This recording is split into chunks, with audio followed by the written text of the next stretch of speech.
एक बार एक व्यापारी के पास में बहुत ही सुंदर तोता था। एक दिन व्यापारी को किसी काम से जंगल के रास्ते दूसरे नगर जाना था, तो व्यापारी ने कहा कि क्या तुम अपने साथ वाले तोतों को कोई संदेश देना चाहोगे? तोते ने कहा कि बस उन्हें इतना कह दीजिए कि मैं पिंजरे में बहुत खुश हूँ, मगर उनकी याद बहुत आती है। व्यापारी ने कहा ठीक है। व्यापारी जंगल में गुजरने लगा तो उसने देखा कि एक तोतों का बहुत बड़ा झुंड है। तो व्यापारी ने वैसा ही किया कि भाई एक आपका तोता है जो मेरे पिंजरे में कैद है, मगर वो बहुत खुश है, आपकी याद आती है। इतना सुनते ही एक पेड़ पर बैठा बुजुर्ग तोता नीचे गिर गया और मर गया। व्यापारी ने देखा, उसे बहुत दुख हुआ कि मेरे संदेश की वजह से एक बूढ़े तोते की जान चली गई। व्यापारी उस तोते के पास में आया, अपने घर आया और पिंजरे में कैद तोते से कहा कि भाई मैंने आपका संदेश तो वहां पे पहुंचा दिया, मगर यार मेरे को बड़ा दुख हुआ।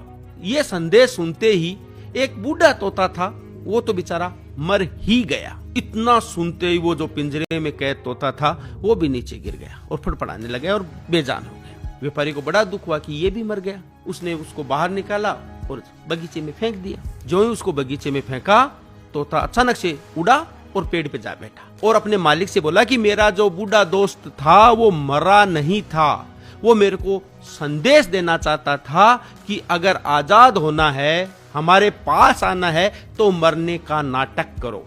और मैंने वैसा ही किया और आज मैं आजाद हूं, ऐसा कह के वो उड़ गया।